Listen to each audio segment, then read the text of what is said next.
Bayan, pinapahunt na raw po ni Bongbong Marcos si Zaltico. Actually, nag-serve sila ng warrant, right? Warrant of arrest sa Shangri-La? Shangri-La BGC. Darating ko na yan, mga kababayan. Ang syala-syala niyan, di ba? Mahal dyan ang buffet.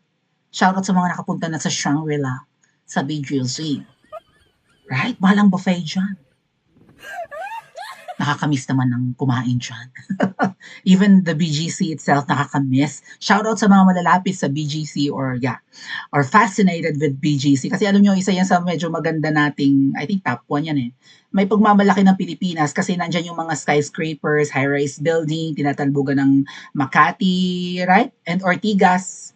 Ortigas kasi dati eh, right? Pero maganda pa rin naman ang Ortigas. Plus yung BGC, wala siyang mga na underground cable siya, no? Walang mga poste-poste na nakakaalibadbad. Halatang third world country ang Pilipinas. So, ang BGC kasi, kahit paano may pagmamalaki ng mga Pinoy, no? Kung i-invite man ng mga foreigners kung ang hilig nila ay yung urban area, hindi yung mga nature, no? Kasi ang BGC ay para siyang pang first world country nga po. But, dyan nakatira si Zaldico, apakayaman. May opisina rin dyan si Mamshi, somewhere in BGC. Diba, yung kanyang may mga tie-up siya ng mga Chinese businessmen sa mga importing kinemilatik. Pinuntahan doon, nag-serve ng warrant. Ang pagkakarinig ko mga kababayan, si Zaldico ay nasa Japan or nasa abroad. Bakit magdadala ng warrant of arrest? Nagtatanga-tangahan ba itong mga pulis? Ano yan, masabi lang na nag-serve ng warrant? Ay bigo nga sila. Anyway, pinapahunt na nga po. Basahin ko lang yung article, hinahunting na raw or hinahunt na si Zaldico. Nakakapag-alala ng mga kabayan ay baka mangyaring talagang mahuli nila si Zaldi kahit na nasa abroad. May narinig pa ako na balak ipakansela yung passport nito. Pipigilin talaga siya na magsalita, 'di ba? Tama mga kababayan. So ang dapat pong gawin ay mag-record na ng dying declaration si Zaldico, right? Mag-record ng video or audio or magsulat na right, ng testament or something na if ever may mangyari sa kanya, ilabas yan, ipa-imprenta yan, i-publish, i-post, i-vlog, right? I-upload, ganyan. At yun, ibulgar na niya kung ano pa yung mga hawak niyang evidence laban sa mga magnanakaw. But so far, sa tingin natin ay safe naman si Zaldico abroad. Palagay ko, ba't hindi siya nag-vlog kanina? 4 na araw na since nung nirelease niya yung complete niyang vlog na unedited. Di ba putol-putol yun, 3 parts. Then pinublish na niya yung buo nun.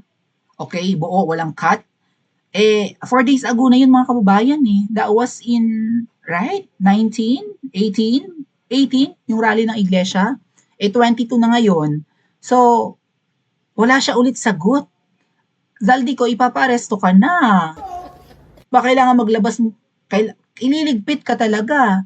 I mean, pwede kang ipaaresto, hulihin, ikulong sa Pilipinas, pero pag nasa kulungan ka, delikado ka. Yun yung JB Sebastian, di ba?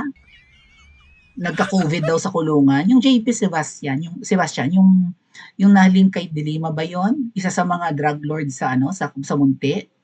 Namatay daw, tapos kinremake kasi na COVID, sinunog ang bangkay para malay natin, buhay pa yun.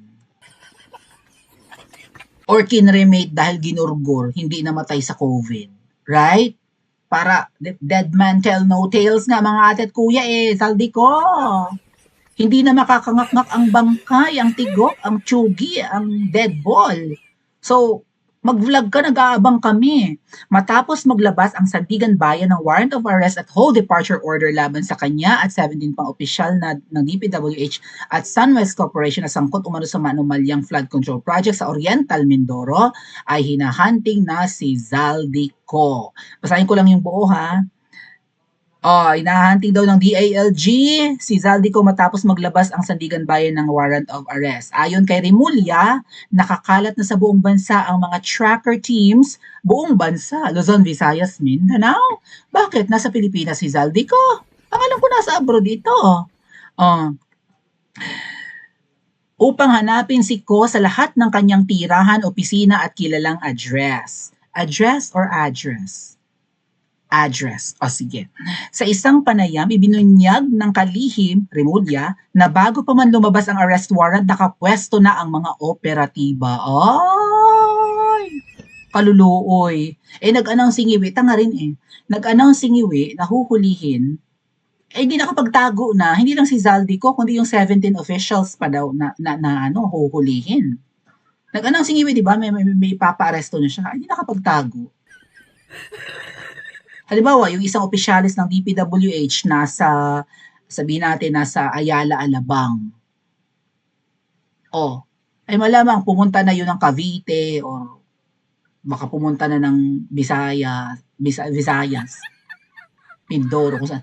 Wala na yun doon sa residence niya. Nag-announce si Ngiwi eh. Ing din, bobo.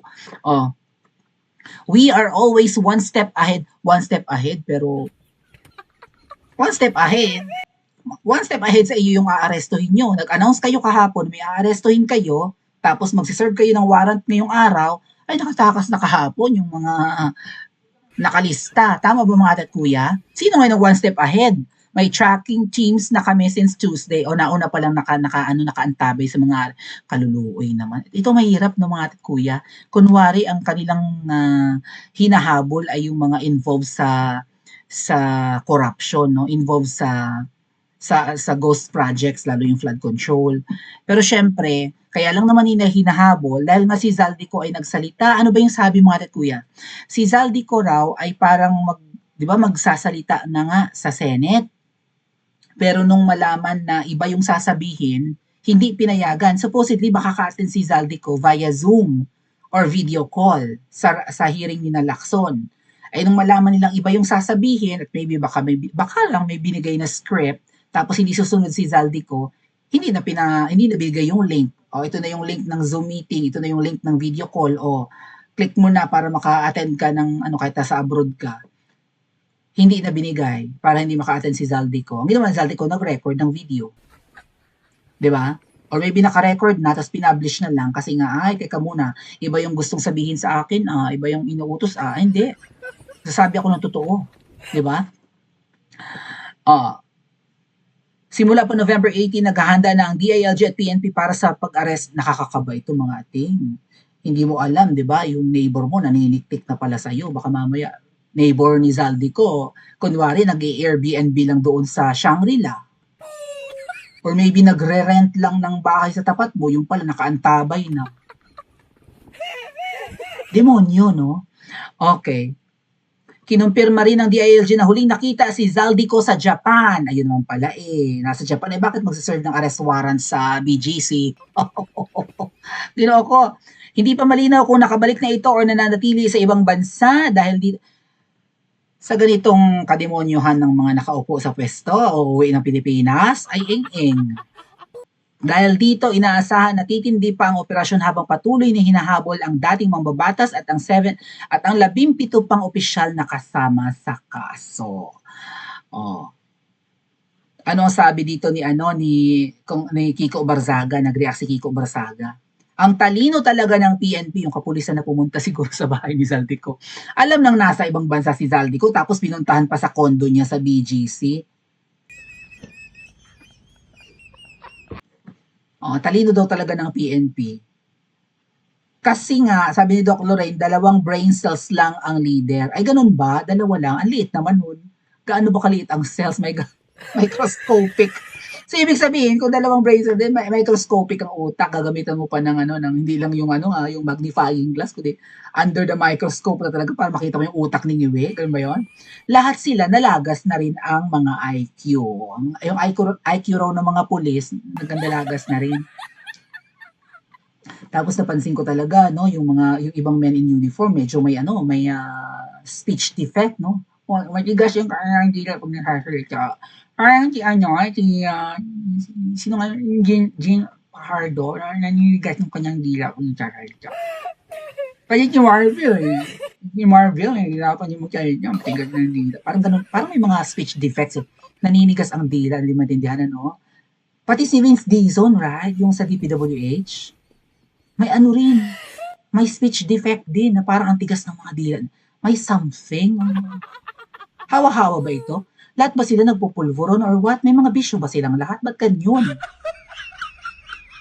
So, despite na hinahunt na si Zaldico, mahuli kaya sila? Mahuli kaya siya katulad ni Arnie Teves? At anong dapat gawin ni Zaldico bago mangyari yan? Dapat na ba niyang ibunyag ang lahat pa ng mga hawak niyang alas? At dapat ba siyang magbanta? Sige, i-hunt niyo ko, habulin niyo ko, iharas niyo ang pamilya ko or what? Eto muna sa ngayon, ang mga susunod na ilalabas ko, mas matitinding evidence laban sa iyo, Ngiwi Jr. Tama ba? Pa-comment sa comment section at mag-like and subscribe din po.